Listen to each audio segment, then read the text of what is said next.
नमस्कार, मैं पंडित मुकेश शास्त्री नासिक त्र्यंबकेश्वर की नगरी में आपका सहर्ष स्वागत करता हूँ।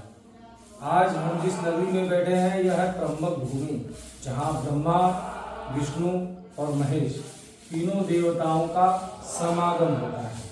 यह दक्षिण वाहिनी गोदावरी माँ गंगा के तट के किनारे है।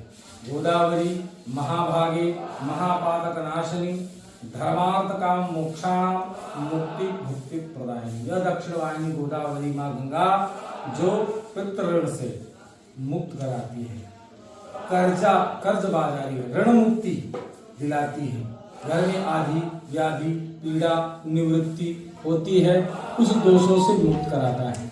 पितृदोष लगता कैसे है? तो पितृदोष में जैसे जिस जातक के घर में जब कोई अतृप्त आत्मा रह जाए तब पितृदोष लगता है। किसी की अकाल मृत्यु हो जाए, कोई सुसाइड कर लिया हो या किसी का मर्डर हो गया हो या आत्महत्या कर ली हो, तब यह पितृदोष लगता है। तो उस मुक्ति के लिए लोग नाना प्रकार के उपाय बताते हैं। बहुत से लोग नारायण बलि, नाग बलि, शपिंडी, त्रिपिंडी यह विधान किया जाता है। आज जो हम ये कार्य कर रहे हैं इसको पितृ गायत्री बोला जाता है, जिसमें बोला गया है पितृगणाय विद्महे जगत धारिणे धीमहि तन्नो पितर प्रचोदयात्। हे पितर, हमारे जितने भी पूर्वज रहे हों, दश पूर्वान दश परान मांच सहित मेरे 21 पीढ़ियों में जो भी पितर रहे हों, उनसे ऋण की मुक्ति हो, उनके पितृ ऋण से। जैसे मनुष्य ऋण, आप मनुष्य का तर्पण करते हैं, देव ऋषि का तर्पण करते हैं और पितरों का तर्पण करते हैं, उनकी मुक्ति मिलती है यह कार्य करने से। तो आपकी 21 पीढ़ियों का उद्धार हो, इसलिए यह पितृ गायत्री का प्रयोग किया जाता है, जिसमें गणपति पूजन, पुण्याहवाचन, मातृका पूजन, वसुर धारा, आयुष मंत्र, नांदी, श्राद्ध, रक्षण, कंकण बंधन, ग्रह स्थापन, रुद्र पूजन और समस्त ब्राह्मणों के द्वारा सपाद लक्ष्य जप अनुष्ठान किया जाता है, जिससे समस्त पितरों का उद्धार होता है। इसके बाद दशांश यजन किया जाता है। इससे यजन करने से वह जो भी पितर हैं, चाहे वो पशु योनि में हो, चाहे सृष्टि 4 प्रकार की होती है। अंडज जो अंडे से निर्माण होता है, पिंडज जैसे मनुष्य का कोई पिंड आकार दिया जाता है, आकार बनता है तो गर्भ में एक पिंड तैयार होता है। तीसरा होता है उद्भिज, यानी जो जमीन से फाड़ कर निकलता है, जैसे पेड़ पौधे ये हो गए। और चौथी सृष्टि होता है श्वेतज, जिसको बोला जाता है जो गंदगी से मल से पैदा होते हैं। ऐसे 4 सृष्टि का निर्माण किया जाता है। तो जिसी भी योनि में 84 लाख योनियां होती हैं, जिसमें से यह 4 मुख्य स्रोत है जाने का मार्ग, उससे मुक्ति दिलाता है यह पितृ गायत्री प्रयोग। इसलिए त्र्यंबक नगरी में यह दक्षिण वाहिनी माँ गोदावरी गंगा के तट पर ब्रह्मा, विष्णु और महेश यह तीनों देवताओं के साक्ष्य में यह क्रिया करनी चाहिए। शास्त्र कहता है यह कहाँ का होना चाहिए? तो देश काल क्रिया द्रव्य कर्तुनाम शुद्धता।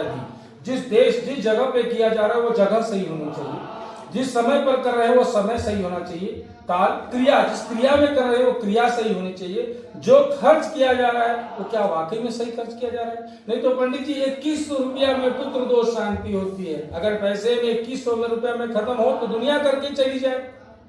उस क्रिया को द्रव्य जो खर्च हो रहा है क्या वाकई में वो सत्य है?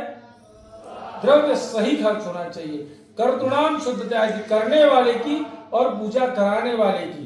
तो मंत्राणांच फलमश्नुति, तब इस पूजा का, मंत्र का, क्रियाओं का फल मिलता है। मंत्रे तीर्थे तुझे देवे देवग्ने भेष्यो गुरु, मंत्र के ऊपर विश्वास करना चाहिए। पंडित जी क्या मंत्र बोल रहे हैं, माला में हाथ डालकर मंत्र कर रहे हैं, नहीं कर रहे हैं, लेकिन आप ही के लिए तो कर रहे हैं, नहीं तो क्या आवश्यकता है करने की? मंत्र के ऊपर विश्वास होना चाहिए, तीर्थ के ऊपर विश्वास होना चाहिए। क्या गोदावरी गौतम ऋषि ने इसी जगह पे तपस्या की थी? क्या भगवान राम जी इसी नासिक में आए थे?